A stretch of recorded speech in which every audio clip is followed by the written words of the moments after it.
Hola a todos. Hoy vamos a meternos de lleno en una de las historias de éxito más espectaculares de la medicina moderna, el tratamiento de quemaduras. Lo que antes era básicamente una sentencia se ha convertido hoy en una auténtica demostración de supervivencia y superación. Y todo gracias a décadas de avances que son sencillamente increíbles. Para que nos hagamos una idea de la magnitud de este cambio, solo hay que pensar en el antes y el ahora. No hace tanto, de verdad, una quemadura grave era prácticamente sinónimo de un desenlace fatal. Hoy, sin embargo, gracias a avances clave en reanimación, en cirugía, en cuidados intensivos, la supervivencia ya no es solo una posibilidad, es que es lo que se espera. Es sin duda uno de los mayores vuelcos en la historia de la medicina de emergencia. Imaginen la situación. El paciente es como la escena de un crimen y la primera hora es absolutamente crucial.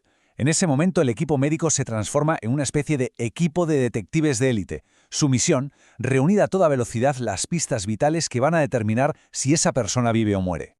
Y se centran en 4 pistas fundamentales. La primera, y más urgente, la vía aérea. El humo caliente puede inflamar la garganta y cerrarla en cuestión de minutos, así que asegurarla es la prioridad número 1.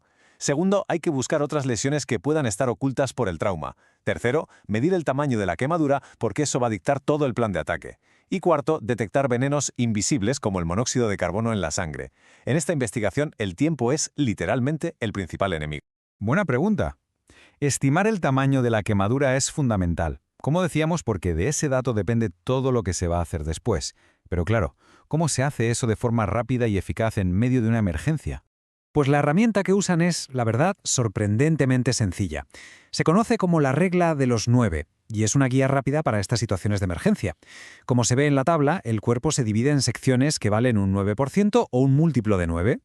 Una pierna entera, pues un 18%. Un brazo, un 9%. Esta matemática tan simple les permite calcular en segundos la cantidad de fluidos que se van a necesitar para mantener a esa persona con vida. Y aquí ojo, porque la precisión es vital. Los estudios han demostrado una tendencia bastante peligrosa. Los médicos con menos experiencia suelen sobreestimar las quemaduras pequeñas, dando demasiados líquidos, y subestimar las grandes, quedándose cortos, y ambos errores pueden ser fatales. Pero el tamaño no es la única pista, también hay que entender la profundidad del daño. Una vez medido el tamaño, el siguiente paso es descifrar la profundidad del daño. Porque claro, no todas las quemaduras son iguales. Entender hasta dónde ha llegado el fuego es clave para predecir cómo se va a comportar esa herida y, por supuesto, cómo combatirla. La profundidad se mide en grados. La de primer grado es la típica quemadura solar. La piel está roja y duele. La de segundo grado es cuando ya aparecen ampollas y el dolor es muy intenso. Y aquí viene lo paradójico, la de tercer grado. La quemadura es tan profunda que ha destruido los nervios. Por eso, aunque el aspecto es terrible, como de cuero carbonizado, la herida en sí no duele. Y aquí llega un giro fundamental en esta historia. Una quemadura no es una foto fija, es más bien como una película. La lesión evoluciona, se expande y va cambiando durante los primeros 2 o 3 días, lo que nos lleva a un concepto mucho más dinámico para entenderla. Este es el modelo de Jackson, que no ve la quemadura como una única herida, sino como un campo de batalla con 3 zonas. En el centro, la zona de coagulación. El tejido está carbonizado, es irrecuperable. En el exterior, la zona de hiperemia. La piel está enrojecida pero se va a salvar. Y la clave está en la del medio, la zona de estasis. Es un tejido que está en shock, como en el limbo. El tratamiento adecuado puede rescatarlo, un error hará que muera. Es aquí, en esta zona, donde se gana o se pierde la batalla. Y esa batalla por la zona de estasis nos lleva de cabeza al mayor desafío de las primeras 48 horas, la reanimación con fluidos. Es probablemente el acto de equilibrio más delicado de toda la medicina de emergencia. El problema es el siguiente. Una quemadura grave provoca una especie de alarma general en todo el cuerpo. Esta alarma hace que los vasos sanguíneos más pequeños, los capilares, se vuelvan porosos. Imaginen que son como una manguera con miles de agujeritos. El líquido vital del plasma se escapa de la circulación y se acumula en los tejidos, lo que provoca una caída en picado de la presión arterial. Así que, aquí está el dilema. Si se administra muy poco líquido, los órganos no reciben suficiente sangre y acaban fallando. Pero si se administra demasiado, se produce un fenómeno llamado fluid creep, una sobrecarga de líquidos que causa una hinchazón peligrosísima y puede llegar a comprimir órganos y extremidades. Y aquí viene la gran paradoja moderna. Uno podía pensar que el riesgo principal es no dar suficiente líquido, ¿verdad? Pues un estudio a gran escala reveló que casi el 60% de los pacientes reciben más líquido del que realmente necesitan.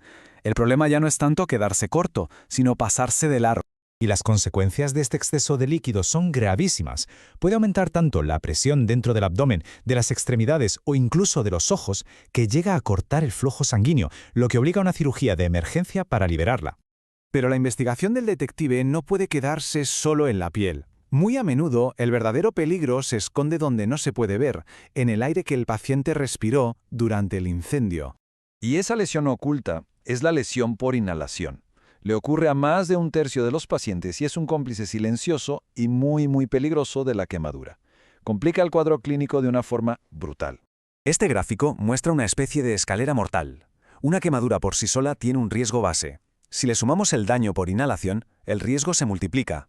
Y si eso además deriva en una neumonía, la probabilidad de morir se dispara hasta un 60% más que con la quemadura sola. Es, sencillamente, una combinación letal. Es que el humo, además, es un cóctel de venenos. Puede contener monóxido de carbono, que le roba el sitio al oxígeno en la sangre, asfixiando al cuerpo desde dentro. Y también cianuro, que impide que las células usen el oxígeno que les llega. Son asesinos silenciosos que hay que detectar y neutralizar de inmediato. Una vez superada la fase aguda, la más crítica, la atención se desplaza. Ya no se trata solo de la supervivencia inmediata, sino del pronóstico y de todos los desafíos que aguardan en el larguísimo camino de la recuperación. Para predecir las posibilidades de un paciente, los médicos usan una especie de fórmula predictiva, conocida como puntuación de Vaux. Se basa en los 3 factores clave que vemos en pantalla: la edad del paciente, el porcentaje total de su cuerpo que está quemado y si sus pulmones han sufrido daños por el humo. La combinación de estos 3 elementos da una idea bastante precisa del pronóstico. Pero aquí es donde la medicina moderna ha dado un paso de gigante. Sobrevivir ya no es el único final feliz que se busca. Como dice esta cita clave de la investigación, la mortalidad no es el único resultado de interés. El nuevo gran objetivo es la calidad de vida. Y los desafíos en este campo son inmensos. Hablamos de picor crónico, cicatrices que limitan el movimiento, cambios en la apariencia física y un impacto social y laboral enorme. De hecho, un metaanálisis encontró que aproximadamente el 28% de los supervivientes nunca llega a reincorporarse a su trabajo. Lo que nos deja con una pregunta final. Ahora que la supervivencia se ha convertido, por suerte, en la norma, el gran reto de la medicina de quemados es precisamente este: encontrar nuevas formas de ayudar a los pacientes no solo a sobrevivir, sino a recuperar plenamente sus vidas, a prosperar. Esa, y no otra, es la nueva frontera.